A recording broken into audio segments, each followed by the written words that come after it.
This episode of Afterburner is sponsored by BetterHelp.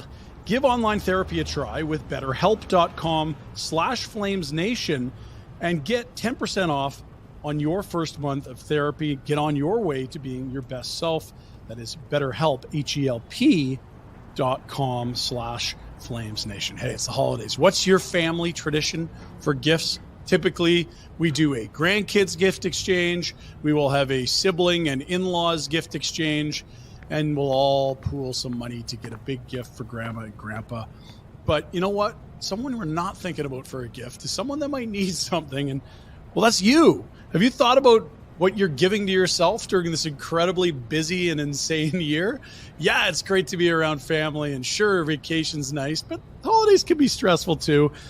And maybe it's a day off. Maybe it's a gift to yourself. Find a way to define how you're caring for yourself in this holiday season. And maybe therapy can be a part of that for you. BetterHelp can help you with that. They're incredibly flexible, entirely online. And that means it's convenient. You don't have to drive anywhere. The schedule is going to work because you can set it to fit your schedule. And even better, they're going to send you a questionnaire to fill out and match you with, based on the results of that questionnaire, someone that's going to be a perfect fit for you in therapy. So whether it's by starting therapy, going easier on yourself during tough moments, or treating yourself, remember to give yourself some love this holiday season. Find your bright spot this season with BetterHelp. Visit BetterHelp.com/FlamesNation today to get 10% off your first month. That's BetterHelp, HELP.com/FlamesNation.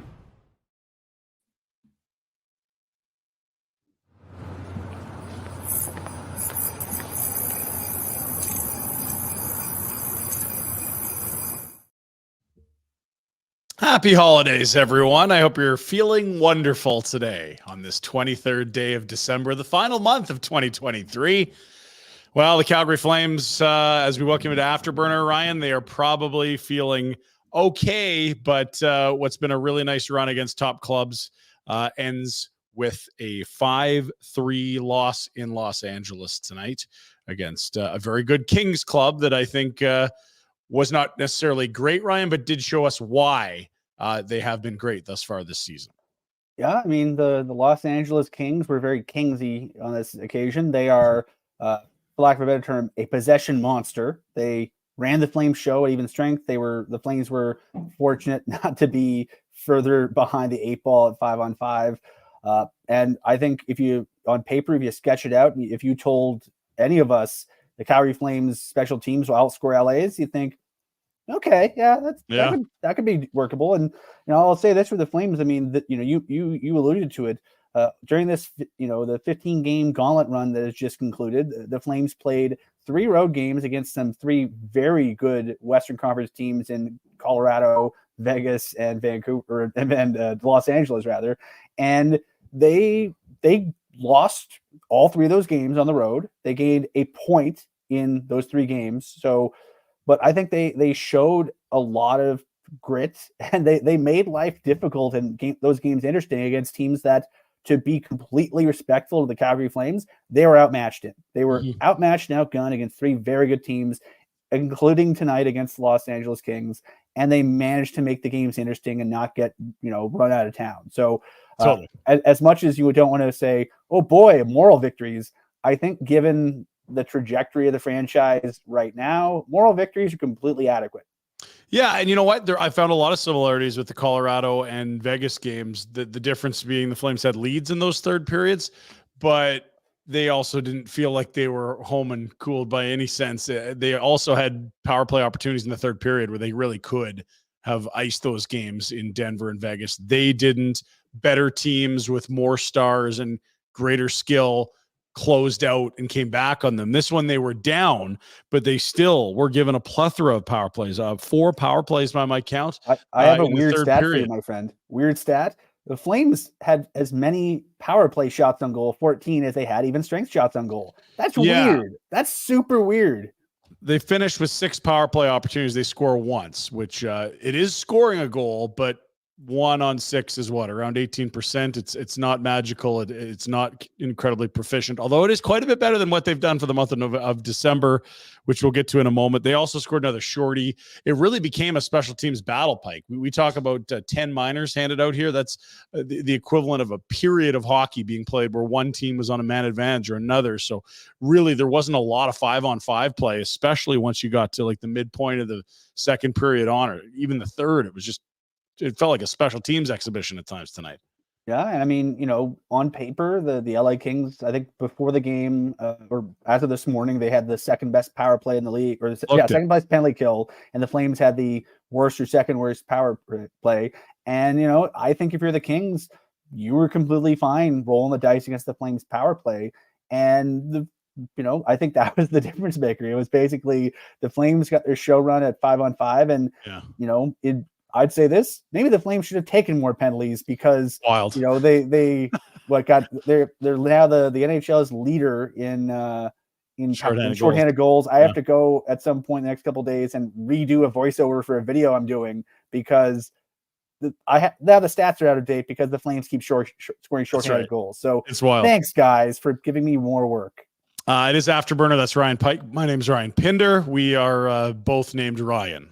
And that you cannot quibble with. All I know is facts. I have Nation Ryan seniority. My email says Ryan and not Ryan with an initial. Yeah, I do have a last name initial, but we can't tell you what that is. It's top secret. We talk about special teams. There'll be a lot of special teams talk here in the first segment, so why don't we get into it? It's our highlight of the night, the play of the game, the thing we'll be talking about tomorrow. If you're in Calgary here over the holidays, the Flames' final game before they come home for a very short Christmas break before hosting Seattle on the 27th. That indeed was the play of Blake Coleman. The highlight of the game is brought to you by Betway. Bet the responsible way. 19 plus, Ontario only. Betway. Bet the responsible way. It was Blake Coleman night, my friend. I'm kind of a shorthanded goal heater, but that wasn't all. Coleman actually was the one that finally broke the drought on the fifth power play of the night for the Calgary. Looking for a rebound when it's low like that off the far pad. Coleman makes no mistake. A shorty, a power play goal, and Blake Coleman has a team-leading 12 on pace for a career high, Ryan, and I believe this third year of a 6-year pact with the Calgary Flames. Yeah, and in the 15-game span dating back to U.S. Thanksgiving, Blake Coleman, the Texas boy, is a point per game. 15 points in 15 games to lead the team, and he's been excellent. I don't think there's any way you can dress it up. He's been good 5-on-5. He's been superb on the penalty kill, extremely dangerous. And I think you may have noticed that last few games he's gotten on the power play too. So he's playing so well that he's forcing the Flames to use him in as many damn situations as they can. And good on him. I don't think it's possible to poke holes in how all around good Blake Coleman has been. Wow, there's a good question from Walsh. You see the all-star of this team. Well, they've got some time to figure it out. All-star break does come as January turns into February, the end of next month, when the league will turn to Toronto. Finally, one of these smaller market clubs going to get a little attention shone on them. The Toronto Maple Leafs, I believe, are hosting All-Star Weekend. Really quick, correct me if I'm wrong. I'm going to reel off some shorthanded stats. That is the 9th shorty of the year for the Calgary Flames, which leads the NHL. Correct. Ding. That is their 6th shorty in 9 games. I believe that is also correct. You can do this if you're not sure. I'm putting you on the spot. And then that is Coleman's 4th shorthanded goal of the season. Also correct. It's at least the Flames' 6th shorthanded goal during the month of December, which is and I believe Coleman has all four of them in the month of December. Wild, absolutely wild. And they nearly had another one late too, if I'm trying to remember how that one went. But like they're more dangerous shorthanded than they are on the power play. It's wild. And if you don't believe me, well, we do have the numbers for the month of December. This is thank you to you, another Pike bomb on the broadcast, but also thanks to Jack for putting this together. So before tonight, they entered play with 4 power play goals in 31 opportunities and 5 shorties on the penalty kill in 31 opportunities. The penalty killers outscored the power play unit, Pike. And today they each added one more, so they finish this gauntlet run, and they're into the Christmas break with a power play clicking at 13.5%. And I believe their penalty kill is scoring at a better rate than that power play, not to mention it's killing at an 80% rate. When you net out the penalty kill, Ryan, it's 7 power play goals against, 6-4. They're -1 on the penalty kill on 35 attempts. You start thinking about the time that is, that's like over an hour of another team having a power play. And it's like theoretically, the power plays only outscored your penalty killers by 1 for over an hour. That is absolutely bonkers. I don't know that a team's had stats like this on the penalty kill over such a large stretch since we heard like Marchand and Bergeron together in Boston had a run like this like 4 or 5 years ago. I got 2 responses to you, sir. One, our friend Mike Fail and folks like Allison Lucan over in Seattle. There's been a lot written about the power kill approach to the penalty kill, where you just get tactically aggressive to create scoring chances, and the Flames have been very good at it. Ryan, I asked Ryan Huska about the penalty kill's ability to generate goals after one of the recent games, and he mentioned, a lot of teams are rolling with 4 forwards and 1 defenseman, and the defenseman is the only guy up back, and if he makes a mistake, you're off to the races. Way to go. And the Flames are very good at generating those kind of mistakes. Yeah. And so I believe they're, in terms of effective penalty kill, if you net out the goals, 1 power play goal against on however many power plays that you give up, that's incredible. Those are elite numbers, and they're elite because they're very good at scoring. And it kind of makes you wonder, imagine if they had a halfway decent power play. Imagine if they had a league average power play, or even a power play like a standard deviation away from being average, they would easily be one of the better teams in terms of, they're a team that can saw off even at 5-on-5, and the only special teams unit that is really making them feel dangerous is a man down, which is just weird, but it's just very par for the course for this group the last year or two. Now, I'm looking at the numbers. I don't believe NHL's website will be updated on team power play stuff until tomorrow or overnight, I'm guessing, because the game just ended. But I've got them at 11.5% on the power play this season. 12 I think that's right. For 104. So that may be updated, is what you're suggesting, through 33 games, that is. And I believe this is game number 30. No, this is game 34. So that's not up to date yet. So heading into tonight, they were 11.5%. They go 1 for 6. So that's going to bump up ever so slightly. It's miserable, Pike, that power play right now. It just is. Yeah, and it's 2 years in a row, and they've swapped out coaches. Kirk Muller is elsewhere. They have Mark Savard in now. And we see you comments. We see you Twitter friends. We understand. Yeah, it's easy to throw grenades at Mark Savard, and we're not saying it's not the coaching, but when you have 2 years in a row of the same power play group looking like this, maybe it's a personnel thing. Well, there are personnel challenges. There's no doubt about it. When you look at this team and you can't say there's a guy that's going to score 30 and you're like, this guy might score 25. Like, I don't know that there's many teams in the league that can say that in terms of like how undermanned they are. I would think most teams have a 25 to 30 goal guy. If you're doing video against the Flames power play, at this point, are you just going, watch out for Zari, and then you're probably feeling okay about the rest of the group? I was going to say, he looks like the most dangerous guy out there, and he's quickly moved onto the first unit.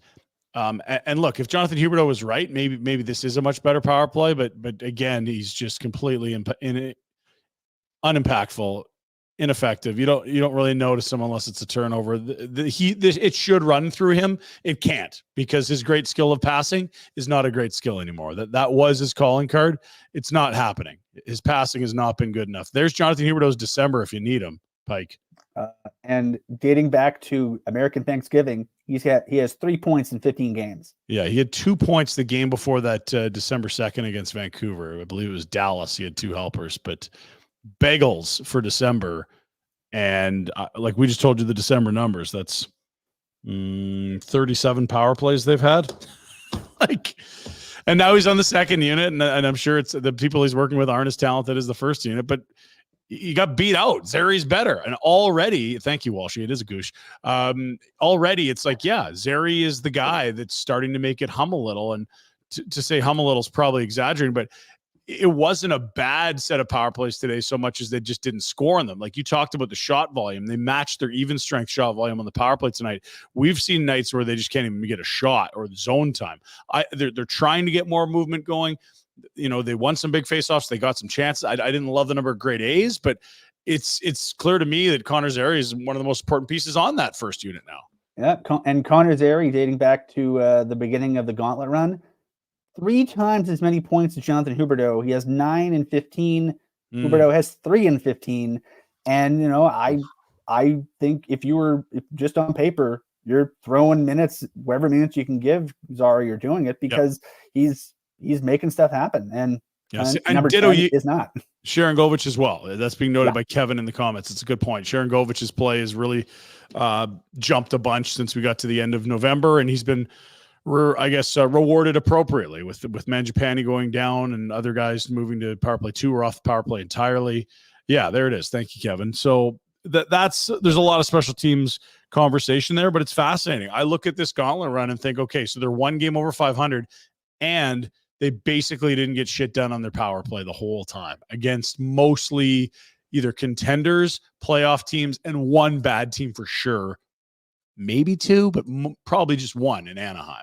I think Minnesota's going to turn it around, and they've looked much better under John Hines. I mean, look at that 7-6-2 mark and imagine, Ryan, what it would look like if their power play was even league average. And then imagine if they didn't lose Chris Tanev for 4 games minus 15 seconds. And they didn't lose Jacob Markstrom, who's been really strong of late for 3 or 4 games in there, if not more. I mean, it's a remarkable tip of the cap to this club. And not many teams are going to say, wow, look at us. We're 7-6-2, but they overcame a lot of, I guess, hurdles in there. And there's still a ton of room for improvement. And it's like, I want to just say, hey, like sell all the vets, get young, get all picks, assets. Let's go turn over the roster. But you can't ignore that they've been in all these games minus a blowout loss to Minnesota early in this run. Yeah. I mean, dating back to, I think coming out of that, the outdoor game, since November 1st, they've won, I think, 12 of 25, which is, it's not going to get you where you want to go. But after going, 2-6-1 or 2-7-1 to start the season, it's that massive, massive improvement. And, this is kind of what they are. They're a team that is sort of in the mushy middle. They don't have a lot of star power. They're a team that basically has to get it done, by committee. And, it's led to, I mean, let's just, this will sound like an indictment of Blake Coleman, and this is really an endorsement of Blake Coleman. We love Blake Coleman. Blake Coleman's awesome. Yep. But when Blake Coleman is your biggest offensive weapon consistently, there's a roster construction issue. And yes, totally. Like, let's, for example, place him back on his old Tampa team. Is he leading that team in scoring?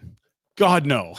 You have Point, you have Kucherov, you have Stamkos, you've got he that's where he slots on a great team. He was a third liner when he won the cup twice, and like an elite super third liner, but like he's playing on a second line essentially now, and he's having a great year. But I mean, if he's your best scorer, it's not his fault. It's everyone around him. It's an indictment of them. Yeah, and I'll say this for how Ryan Huska is running his bench. When you perform, it seems to be a meritocracy. I mean, we've seen kids, like we saw a lot of Pospisil, we've seen a lot of Connor Zary, we've seen the guys who are performing. We tend to see more and more and more. AJ Greer tonight, they like him. He's worked hard. Slide him up. Mangiapane and Dubé have played their way down the lineup. Huberdeau's done the same. It's all a result of what they've done. Yeah, and if I spent part of my afternoon watching a pretty good AHL team beat Colorado. If you're one of those guys, if you're in this organization and you're thinking, okay, I'm not going to be playing in a different area code or a different organization come March 8th, it might be kind of a motivating factor, because if you're sitting on the Wranglers, you're thinking, okay, we've seen guys come up and down. Like Solovyov has gotten good minutes in the NHL, granted as an injury recall guy, but he got good minutes. Connor Zary went up. You're never seeing him again. He's not going back down. No, he's done with the A. Pospisil, same thing. DeSimone, same thing. So if you're this group and you see guys go up, get a chance, get put in opportunities to succeed. I mean, if you're given Connor Zary with 0 minutes in the NHL, second line minutes, that's an opportunity. And if you go up and if you you're going to get the opportunity based on how the coaching staff works, and based on how the coaching staff works, if you perform well, you're sticking in those spots. And I think that's kind of one of the things that, for me as a perennial optimist, is going to make the next few months very, very interesting to view, because we're going to see a team potentially that has a lot of change, but we're going to see a lot of push from below, I think, because there's going to be a lot of opportunities for players whose names aren't really household names yet. Okay, so our first segment was the highlight of the game. That's for Betway. Bet the responsible way, 19 plus, Ontario only. Betway are proud partners here on Barn Burner and Afterburner. When we come back, we look at the road ahead for Village Honda as the Flames will arrive weary and bleary-eyed. Weary? What do we say? Early in the morning tomorrow, or maybe today when you're listening to this. It's very confusing. Either way, a very short Christmas break.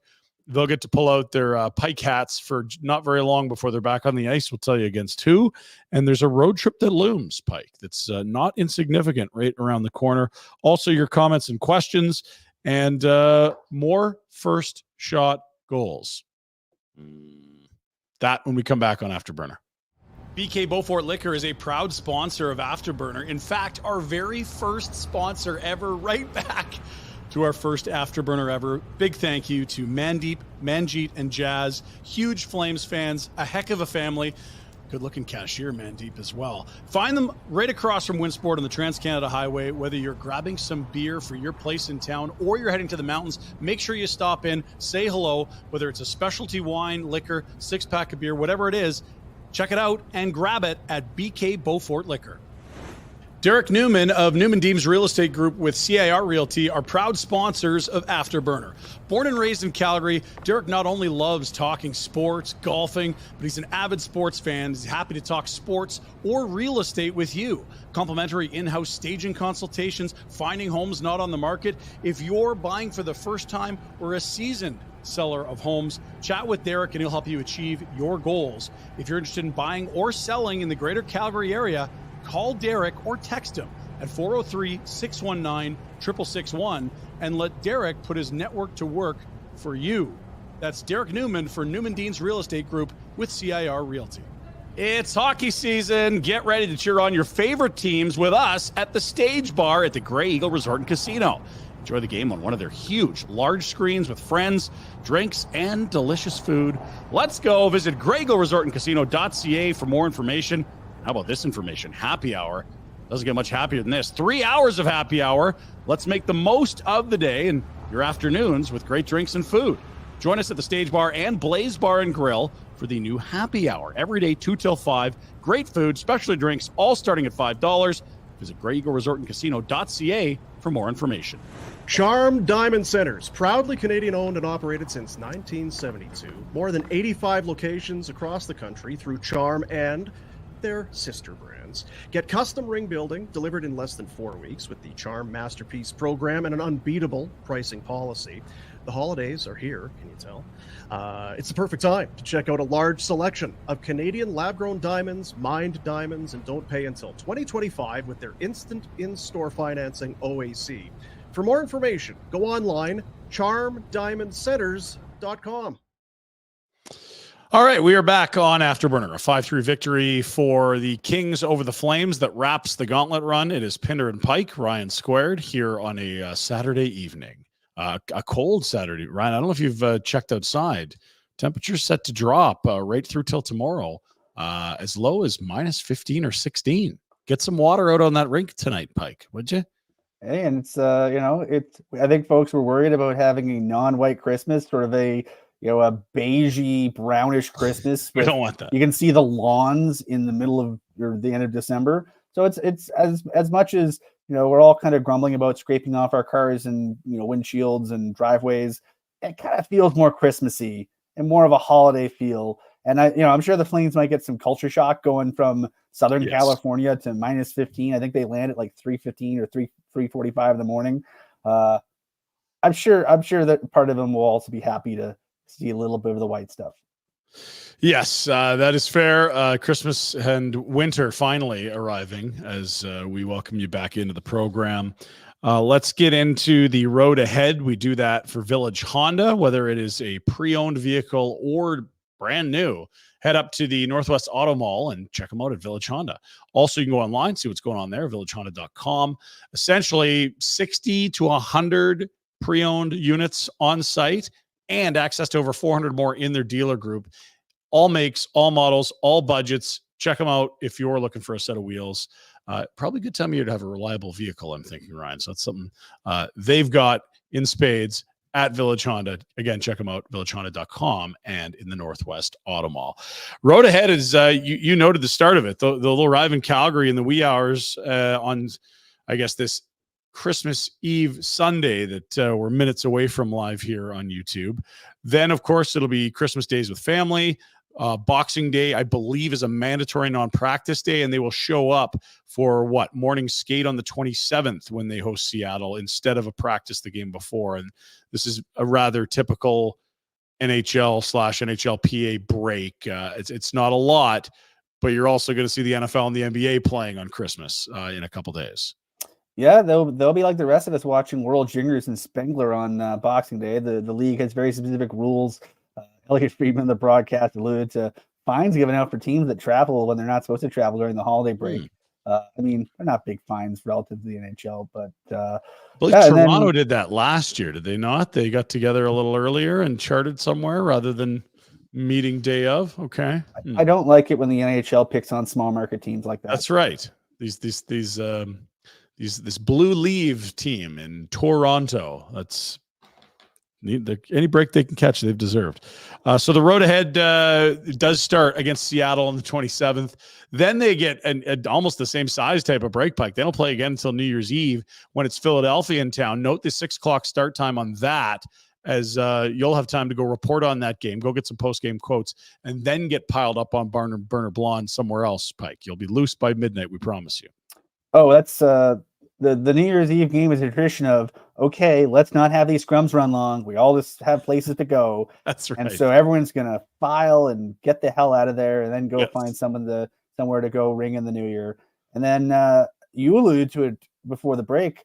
They've got a bit of a road trip after that, eh? Yes. Well, so it's 4 games and it ends with a back-to-back, and it's teams that I wouldn't say are near the level of caliber that they've played for the last, I guess, 14 of the last 15 or so, but they're sort of what I would call like plucky middleweights. They start in Minnesota with a 6 o'clock game on January 2nd. Then it's Nashville, a place where they've played some incredibly entertaining games. You think about the last second Kachuk tweener. There's been some zany games between the Flames and Predators in Nashville. That's on the 4th. They go to Philadelphia from Nashville, their only game in Philly of the year. Naturally, an 11 a.m. weekend game, a matinee as you might expect in Philly. And then the next day, it's another matinee, 1 o'clock in Chicago, Connor Bedard on the 7th. That wraps the trip. It is the 4th game in 6 days. And the back-to-back at the end. So while Chicago might be the easiest opponent on paper, Flames should be pretty exhausted at that juncture of the trip. So 4 games, 6 nights, a back-to-back in there. It's a significant road trip for this club.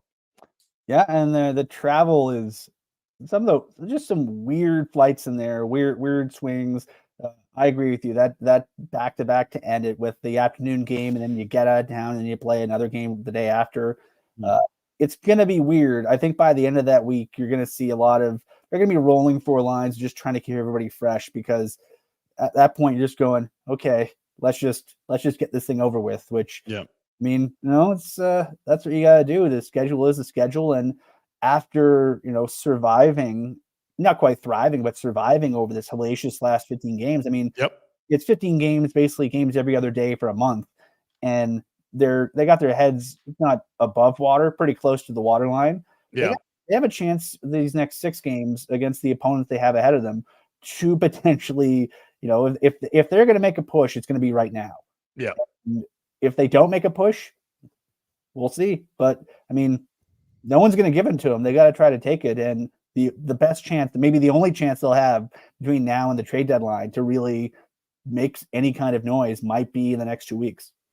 Interestingly, they return after that 4-game road trip for 1 against Ottawa, and they go back out on the road to Arizona and Vegas. The Arizona game of note, that's our nation vacation. Go to nationgear.ca, join the Barn Burner fellas.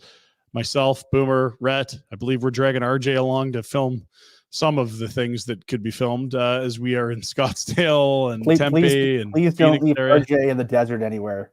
He's a good boy. Yeah, we'll bring him home. For the rest of us, one of us might find one of those 6-foot graves in the desert if we're not careful. That's probably Vegas. That's a dark casino reference we didn't need tonight. We'll move on. Either way, that's coming up. More information on nationgear.ca. And we can. It's all brought to you by Alberta Blue Cross as well. So that is your road ahead for Village Honda Pike. A lot of road hockey once they get this through the Seattle-Philadelphia run. It is 6 of the next 7 after that on the road. We're going to learn more about this club, I guess, as we do in any sort of another 5, another 10 games, whatever it is. But I feel like they just closed out a section where we learned that they're not going to outskill teams, but they can hang with the class of the NHL. We saw that 2 against Dallas, 2 against the Vegas Golden Knights, a pair against Vancouver in the last month or so.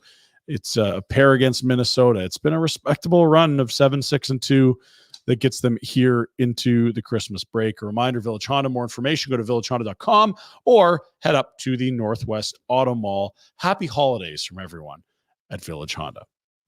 We'll take a break. We come back with your questions. Also, which kids could be next to get called up? Which players could be the first to be traded? Pike, I put you on the hot seat with that, and a little hungry for more when we come back on Afterburner. Greta, it's our home away from home for Afterburner. We'll be there for live watch parties throughout the season. Should be your spot regardless. Before, during, and after the game, grab a cocktail, something from the menu, let the games begin, or maybe you get into the game yourself. Over 50 arcade games from vintage to state-of-the-art. Load up some credits on that Greta game card of yours and get at it. Greta Calgary, located at 213 10th Avenue Southwest. Check them out online, gretabar.com. One of the first things I do every Monday is head over to dailyfaceoff.com and I click on the Wendy's Fantasy Survivor Pool. Here's all it is. You got to pick some overs or unders, whether it's a point, a goal, hits, a team shot total, a win. You survive on Monday, you live to see another day, and you can earn major points towards Wendy's in the process. Wendy's is letting you win real food with your fantasy teams this year with the Wendy's Daily Face-Off Survivor Pool. For those of you who dream of smoking the competition, Wendy's is rewarding you with weekly prizes that'll have you winning despite your lack of winning combinations. But here's the big secret to lineups. It's all serendipitous. Like Wendy's new limited edition chicken strips and French toast sticks. Sometimes the best teammates are the ones you'd least suspect. Sign up to play Daily Face-Off Survivor Pool to win weekly prizes like new chicken strips and French toast sticks from Wendy's and the Wendy's app. Coming up in January, we'd love you to be there with us. We are going to Phoenix the 11th to 13th of January. It is the barn burner vacation to see the Flames take on the Coyotes. We got your hotels, we got your flights, we got your game tickets. Go to nationgear.ca to book yourself a spot. $14.99 based on double occupancy. You can book your spot now at nationgear.ca. That's the website. You'll find the link on the top. Avoid all the Oilers stuff. It's there, but just pretend it doesn't. nationgear.ca, and then book your spot in. They are moving. There's a limited quantity, obviously, but it's going to be a great time. Whether they're winning or losing, who cares? It's Phoenix in January. Go and watch some hockey, hang out, have a heck of a time. nationgear.ca, once again, to book yourself in for that. And it's brought to you by Alberta Blue Cross. Memorable moments with Alberta Blue Cross. It's about cherishing past moments and making new ones. Alberta Blue Cross Travel Insurance helps you protect your memories and more. Wherever travel takes you, visit ab.bluecross.ca/travel for more information. Alberta Blue Cross, celebrating life's memorable moments inspired by hockey. Welcome back to Afterburner, a 5-3 victory for the LA Kings over the Calgary Flames. The Flames wrapped the gauntlet run with a mark of 7-6-2. A small break before hosting Seattle on the 27th. That is where we stand today. Pike wanted to get to a few comments and questions, but first we do Hungry for More for our good friends at DoorDash. Hey, you know DoorDash does restaurants, obviously, but it's a lot more than that. It's also groceries. It's also flower stores. It can be a pharmacy, whatever you need. DoorDash can do it, Ryan. So also, not only that, you can get multiple stops from, say, a pharmacy and then a flower store or a grocery store and then a restaurant. It's called Double Dash on DoorDash, and that means one delivery fee instead of 2 for multiple stops. Also, how about this? Right now, just for our listeners and viewers here on Flames Nation, on Afterburner and Barnburner, it is promo code NATION25 for 25% off your first order on DoorDash of $15 or more, and free delivery. How good is that? It is promo code NATION25. Ryan, what are you hungry for more of? Oh, goodness. I'm going to keep punching at low-hanging fruit here. It's the power play. It's always going to be the power play. If they had if they had a merely below average power play, that would be significantly more productive than what they have. And really would. I think we did the math last year in terms of if they had league average, they would have got another 6 or 7 goals over the course of the season and been in the playoffs fairly comfortably. The power play is even worse now than it was a year ago relative to the rest of the league. And it's, you're leaving points on the table for a team that doesn't really at 5-on-5 have a lot of weapons that can blow your hair back. So, it's hurting them. I feel like we're in Groundhog Day. Yeah. It's hurting them. I can't tell you how many times you come on and talk about the power play not being good enough, and you want to say, oh, it looked a little better tonight. Well, kind of, but 1 for 6 is not amazing. Middle of the pack is about 20% in the NHL. They're at 11.5%. So almost double. Is not a great team. It's not the Oilers of last year. It's not Tampa. It's like the average in the NHL is almost double what the Flames have gotten done through 34 games now. On the schedule. It is a massive detriment to the club right now, and until we see material change, it's going to keep coming up as a topic of conversation, isn't it? Yeah, I mean, and we'll say this: when you've got a penalty kill that's as good as they are, the difference is stark. And even when the penalty kill gives up a goal or two, they're going to find ways to make up for it. And they have consistently, to the point where if you're leading the league in shorthanded goals scored, you can look at your PK results and, they're still top 10 in the league. Mm-hmm. You look at their results, you go top 10 in the league just in raw numbers. And then if you added the shorthanded goals, okay, you're feeling pretty good about your PK overall. There is no silver lining for the power play. It's just bad.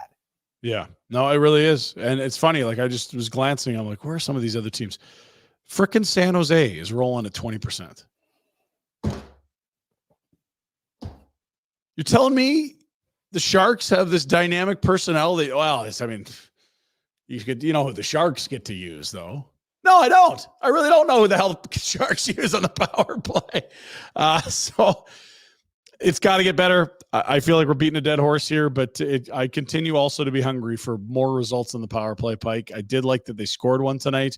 But when you had 6 power play opportunities, including 4 in the third period, if you include there's only 11 or 12 seconds came off that first one in the end of the second period before the rest of that double minor went. I mean, they could have won the game with it tonight, a game they didn't deserve to win, but that's what a power play can do. It can help you steal points in places where maybe you don't deserve them. You get a goal on that the first 3:51 or 3 whatever it was. You get a goal in the first 3-4 minutes on the road to bring in you within 1. Yeah. Then you look at the clock and go 17 minutes to try to get one more. Okay, totally. That's doable. You get it with 10 minutes left.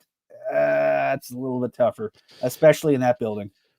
It is. And you know what? The Markstrom, I'd start it. Great breakaway save twice on Pierre-Luc Dubois. That kept it close late, but the last penalty of the game happened to be Pospisil going for a high stick, and the Kings did bury this game with an empty netter. The turbo button hammered by Byfield.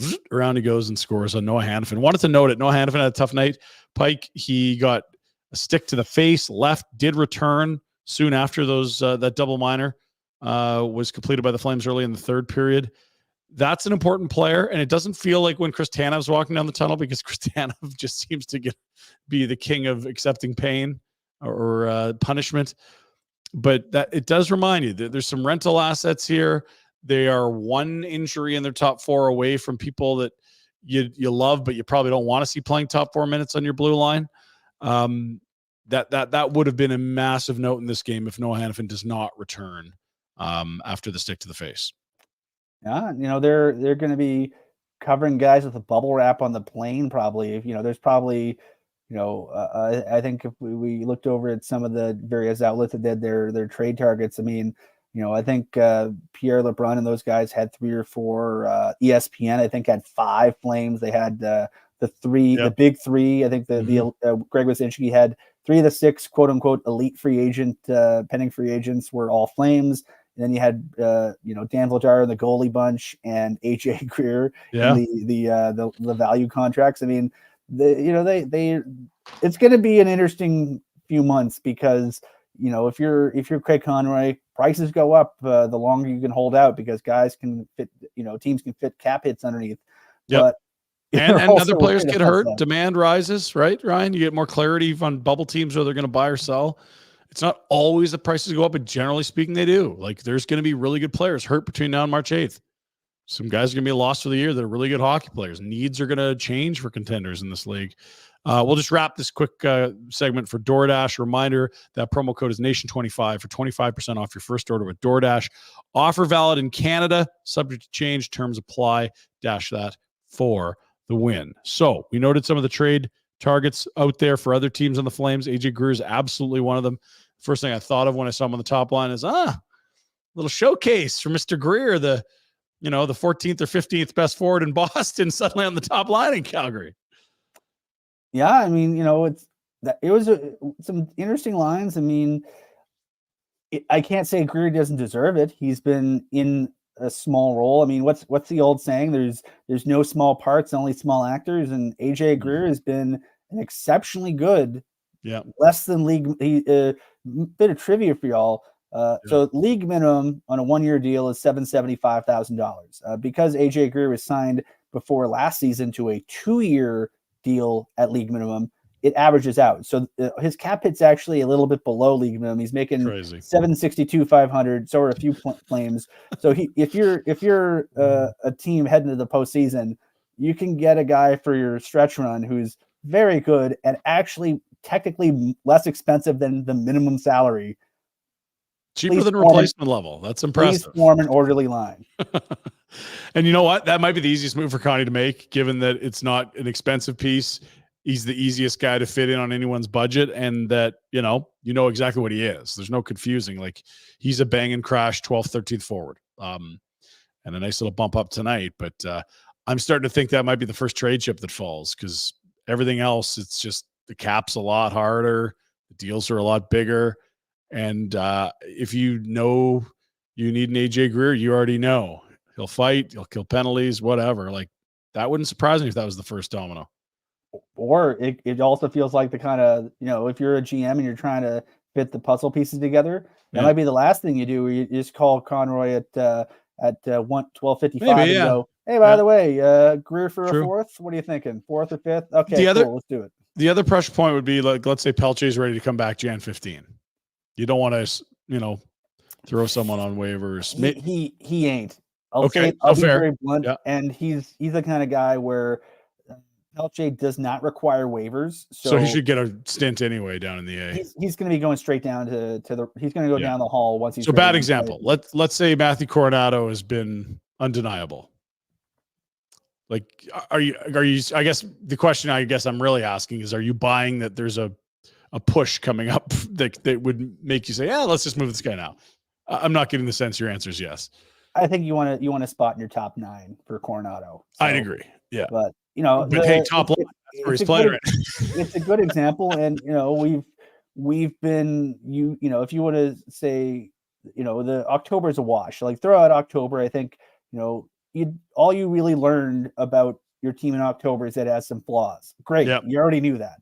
November and December have taught us some good things about the various players in the organization and some details, like, instead of, they're all the way bad. Okay. Some things that guys are good at, some nuances of your players. You probably have a better handle on who you want to have in your group going forward. Mm-hmm. And I think they're learning more and more about these guys on the farm. I mean, Rory Cairns was a healthy scratch for the Wranglers to start the season. Connor Zary goes up, you get Cairns in, and especially on the power play, he's been almost automatic. Great. Really? That's something you didn't know about before. Fantastic. Yeah. You got Ben Jones getting big minutes because guys are moving up. So there's a lot of those kind of situations where, there's some dynamics going on. And now it's just a question of, when holes open up, what kind of people do you want to try out in those roles? We've seen, just look at the defensive group. Zadorov goes out. You see Slaviyov tried out. You see Osterley. We've seen Nick DeSimone really grab a hold of it recently. Yeah. I think we're going to see a lot of those kind of auditions where they open up a hole, and you might not just see one guy tried out. You might see 2 or 3. I agree. Okay, let's get to comments and questions. We do that at the end of every show. There's not a ton tonight. Our viewership is down. We are talking to you on 2 days before Christmas. So if you're with us, thanks for being with us. And if you're not, we hope you're enjoying time with your family, whether you see this later or you don't. How much rope does Connie give Mark Savard? The power play is awful and it can't all be on the players. No, I would probably buy, Ryan, that there's some responsibility on both the personnel, but also the coach. But I also don't think that this is like a power play that's stopping an elite team from winning a cup. It might be the difference between finishing 17th in the league and 23rd. I don't think it's killing this team in the sense that it's not stopping them from anything. At this point, I don't think. What's your 1 minute thought on that? Are you going to what's the point of if you're accepting the premise that Mark Savard is one of the contributing factors, and I'm willing to accept that, what would the point of making a change in season be? If I'd say, play it out, see what kind of feedback and information you get, and make an informed decision. I mean, it's been 34 games and it hasn't really worked. I think you give him 82 and then you have a conversation about it. Yeah, so we're in agreement. I think not that watch him turn it around, but I mean, it's his first, NHL power play gig, I believe. Second. He was in St. Louis for a year, and then he went down to the OHL and kicked some butt. Yeah, okay. So it hasn't been great, but I think they're getting a better feel on the personnel. I like it a lot more with Zary and Sharangovich now. We'll see. Good question there. What's next, Jack? Keep it brief tonight here. Everyone's got shit to do. Take a guess on total separate trades the next few months. Well, I mean, you could put guys together in a package. You could put an AJ Greer in a deal that also includes a goalie or a defenseman or all three. We talked about 6 names: Vladar, Lindholm, Hanifin, Tanev, Greer, and maybe you add a different goalie into that list. That's 5 or 6 names there. I say 3 or 4 moves, Pike. Greer seems like an easy one. I'm going to take the over. I'm going to say closer to 5. Yeah. I think they'll try to move a goalie. I think they will move 2 defensemen or at least 1 defenseman. And I think Lindholm's absolutely getting moved. So I think it's so tough to move goalies in season though, because everybody already feels like, let's just say if you are trying to move a Dan Vladar, for example, a lot of teams already are carrying 3 goalies. A lot of teams already have their AHL bunch set. So until there's a season-ending injury or someone, there are some openings though. I look at Carolina. I look at Toronto. Cam Talbot getting run over tonight was interesting. And the moment that happened, I'm like, that might get the wheel moving because they just put Phoenix Copley on waivers. I don't think they trust David Riddick. There's more spots now than there were a month ago. I'll say that. Like Rant is in the minors working on his game. Toronto lost, some important pieces there in net and Wall, their youngster. Like those holes weren't there 2 months ago. I think there's already some spots that have loosened things up. Yeah, I mean, I don't disagree, but I just think everyone, most teams have the guys they want to try out, and all due respect to Dan Vladar, I mean, outside of that superb game he played with Dusty Nickel on the bench, cheering him on, Vegas. I don't know if he's really played any games that make you, rush to your phone and call Craig Conway. Oh, I agree with that entirely. I would flip it around and say, if you made Jacob Markstrom a $4 million goalie, do you think you'd have a tough time getting a great deal? That's more where my head's at, right? Because tonight wasn't the best example. First shot went in again. It's the 3rd time this year on Markstrom. You had noted 1 each for Vladar and Wolf, but it's been a nice little run since the broken finger for him. And you can't get a goalie of this caliber with the pedigree, with the experience for $4 million on the market. Although I do think if that one is going to happen, it's going to be after you move some other guys, and Jacob's going to look around and say, do I want to be part of this, or do I want to try my hand with a contender? Yeah. Randy Sportek over the Hockey News wrote a column about that the last couple of days. And yeah, it's very much the sort of my thinking. If right now Markstrom fits the culture of the team because of all the Swedes and especially some of his close buddies from the same town on the team. If there's personnel changes and your best buddies aren't on the same team anymore, maybe your decision-making changes. So I think, I think he's here to win. And if this team's not doing that, it's, I don't think it's a tough decision, but you definitely have that conversation with him. If you feel, if he feels like, you sold him, come to Calgary so you can win. And if the plan isn't, we're going to try to win, you have that conversation with him, just out of respect for him and see what he wants to do. Totally. Yeah. Okay. Next question. So I think we both agreed over on 3.5. Would Dubé clear waivers? I think he might right now, just based on the salary, 2.3 million Pike, and also just a miserable season. Like it's 1 month followed by another month followed by, like, it's been a really tough go for him. There's also the World Junior 2018 cloud overhead. All those factors lead me to believe that if I had to put money on it, I'd say he would clear. All due respect to Dylan Dubé, but especially this season, better players with better contracts have cleared waivers already this year. Yeah, that's a good way to frame it. I mean, geez, I don't want to give him away for free at that salary, and that's essentially what waivers is. So, anyone talking about trade stuff, it's like, I don't think you want to use one of your 3 retention slots on that. Unless these other deals fall apart and you're a minute till the deadline. Whatever. Let's get another question from Jack. We're going to get out of here before an hour. We will, I promise. Who's getting dealt first? I don't know. I think it's whichever player has an offer that gets to the threshold where Connie says, this is acceptable. Whichever player garners that offer first. I really don't think it's like you're really guessing at the actions of, over a dozen other GMs here is what we're talking about. I'm going to venture a guess. I'm going to say Lindholm because I would say if you were a contender and you're spending the assets to get Elias Lindholm with the idea that he'd be your second line center, your PK guy, your second power play guy, if I'm give him some time, if I think I'm an Elias Lindholm away from a parade, I want to maximize. Look at. I use the Tyler Toffoli trade as a good example. The Flames made that trade about 6 weeks out on Valentine's Day because they felt, cool, we're Tyler Toffoli away from doing something special. Go out and get us a Tyler Toffoli. And they did. And there's going to be a team that feels like they're an Elias Lindholm away and doesn't want to wait.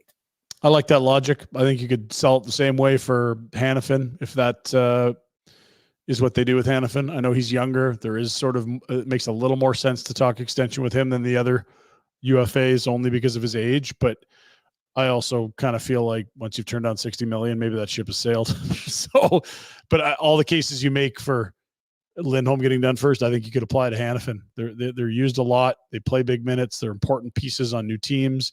You'd rather get them than lose a bidding war for them at the deadline. And if there's a bit of a fee to get it done early, at least they get acclimatized.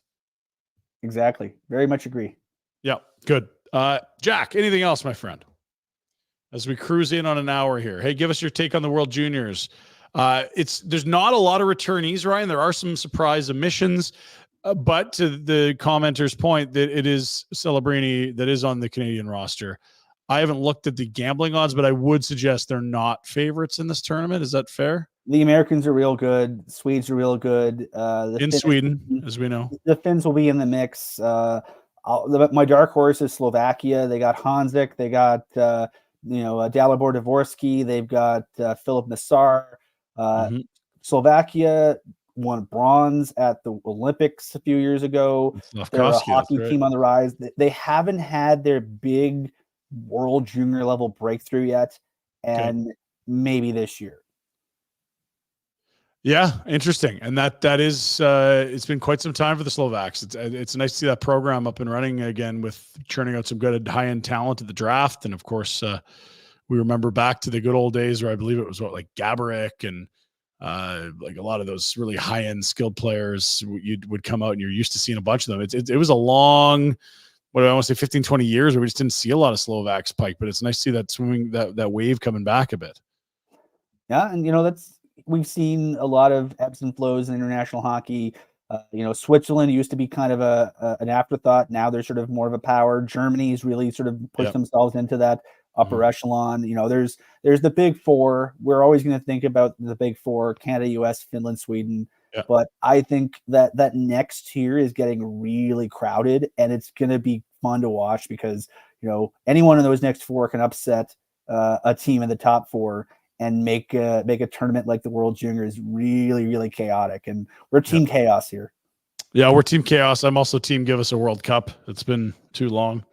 Or Olympics. Best on best, please. Let's go. It's taken way too long. It's bleeping ridiculous. You've never had Connor McDavid and Sidney Crosby on the same team. It's an absolutely insane thing. Like, how is Austin Matthews not played with Patrick Kane? What are we doing here, people?